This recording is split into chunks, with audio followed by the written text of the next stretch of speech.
ನಮ್ಮ ಫ್ಯಾಮಿಲಿಗಳಲ್ಲಿ ಆದ ನೋವು ಇಡೀ ರಾಜ್ಯದಲ್ಲಿ ಎಲ್ಲ ಜನರಿಗೂ ಕೂಡ ಇದು ಬಹಳ ಇದನ್ನ ತಡ್ಕೊಳಕ್ ಆಗ್ತಾ ಇಲ್ಲ.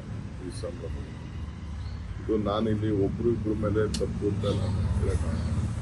ನಾವು ಡೆಫಿನೆಟ್ ಅದನ್ನ ಪರಿಶೀಲನೆ ಮಾಡಲೇಬೇಕಾಗಿದೆ.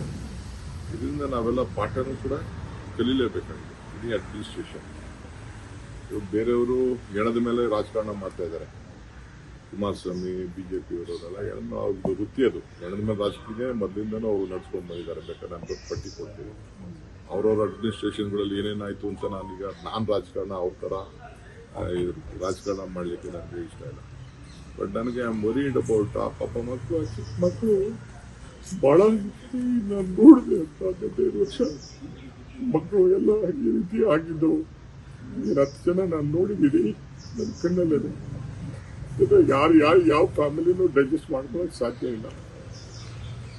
ಪೊಲೀಸ್ ಕಮಿಷನರ್ ಅವರು ನನಗೆ ಇಮಿಡಿಯೇಟ್ ಆಗಿ ಒಂದು 10 ಮಿನಿಟ್ಸಲ್ಲಿ ಕ್ಲೋಸ್ ಮಾಡ್ಸಕ್ಕೆ ಒಂದು ಗಾಡಿ ಅಂತ ಹೇಳೋರು. ಇಮಿಡಿಯೇಟ್ ನಾನು ರಶ್ ಮಾಡಿದೆ ಅಲ್ಲಿಗೆ. ಪಾಪ ಪೊಲೀಸ್ ಕಮಿಷನರ್ ಬಂದು ಹೇಳಿದ್ರು, ಇತ್ತಿದೆ 1-2 ಏನೋ ಹೆಚ್ಚು ಕಮ್ಮಿ ಆಗಿದೆ, ಸ್ವಲ್ಪ ಇಮಿಡಿಯೇಟ್ ಆಗಿ ರೆಸ್ಟ್ ಮಾಡಿ 10 ನಿಮಿಷದಲ್ಲಿ ಮುಗಿಸೋಕ್ಕೆ ನೀವು ಏರ್ಪಾಡು ಮಾಡಿರ್ತಾರೆ. ನಾನು ಇವರು ಮ್ಯಾನೇಜ್ಮೆಂಟ್ ಅವರು KCA ಮ್ಯಾನೇಜ್ಮೆಂಟ್ ಅವರು ಹೋಗಕ್ಕೆ ಆಗ್ತಿರ್ಲಿಲ್ಲ. ನಾನು ಕಾರಲ್ಲಿ ಕುಂಡಿಸ್ಕೊಂಡು ನಾನು ಅಲ್ಲಿ ಹೋಗೋದು KCA ಹೋಗೋದು ನನಗೆ ಪ್ಲಾನು ಇರಲಿಲ್ಲ. ಅವ್ರು ಇನ್ವೈಟ್ ಮಾಡಿದ್ರು ನನಗೆ ಅಲ್ಲಿ ಹೋಗೋಕ್ಕೆ ನನಗೆ ಇಂಟ್ರೆಸ್ಟ್ ಇರಲಿಲ್ಲ ನನಗೆ. ಆಮೇಲೆ ನಾನು ಮ್ಯಾನೇಜ್ಮೆಂಟ್ ಅವ್ರನ್ನ ಕರ್ಕೊಂಡು ಹೋಗ್ಬೇಕಾಯ್ತು. ನನ್ನ ಗಾಡಿಯಲ್ಲಿ ಕುಂಡಿಸ್ಕೊಂಡು ನಾನು ಪ್ರೆಸಿಡೆಂಟ್ನ ಸೆಕ್ರೆಟರಿನ ಅವ್ರನ್ನೆಲ್ಲ ಕುಂಡಿಸ್ಕೊಂಡು ಹೋಗಿ ತಕ್ಷಣ ಅವ್ರ ಹತ್ರ ಮಾತಾಡಿ ಅವ್ರಿಗೆ ಹೇಳಿ ವಿತಿನ್ 10 ಮಿನಿಟ್ಸ್ ಇದನ್ನು ಮಾಡಿ. ಅದಕ್ಕೆ ಅಲ್ಲಿ ಏನು ನಾವು ಅನೌನ್ಸ್ಮೆಂಟು ಮಾಡೋಕ್ಕೆ ಬಿಡಲಿಲ್ಲ, ಏನೂ ಇಲ್ಲ. 2 ನಿಮಿಷದಲ್ಲಿ ಅವರು ಕ್ಲೋಸ್ ಮಾಡಿ ಒಪ್ಕೊಂಡ್ರು.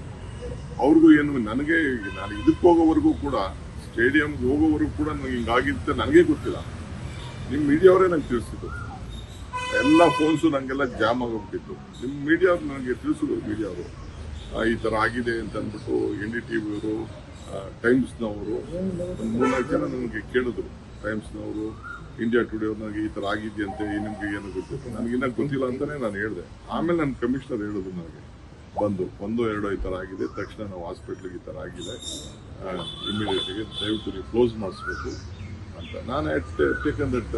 ನಾನು ತಕ್ಷಣ ಅವ್ರಿಗೆ ಹೋಗಿ ನಾನೇ ನಿಂತ್ಕೊಂಡು ಅಲ್ಲಿ ಅವ್ರಿಗೆ ಹೇಳಿದೆ, ನೋ ಫಂಕ್ಷನ್, ನೋ ಬಾಯ್ಸ್ನ, ನಥಿಂಗ್, ಯಾರು ಮಾತಾಡೋಕ್ಕೆ ಅಲ್ಲಿ ಅವಕಾಶ ಕೊಡದೆ ಆಗಿದೆ. Definitely we will go to ನಮ್ದೆಲ್ಲರ ಇದರಲ್ಲಿ ನಾವು ಒಬ್ಬರ ಮೇಲೆ ಇಬ್ಬರ ಮೇಲೆ ಬಿಡುವಂಥ ಸಂದರ್ಭ ಆಯಿತು. ಯಾರ ಮೇಲೆ ಬ್ಲೇಮ್ ಮಾಡೋಂಥ ಸಂದರ್ಭ. ನಾನು ಯಾವ ರಾಜಕೀಯದವರು ನನಗೆ ಅವ್ರು ಏನು ಮಾತಾಡ್ತಾರೆ ಅಂತ ನನಗೆ ಲೆಕ್ಕನೂ ಇಲ್ಲ.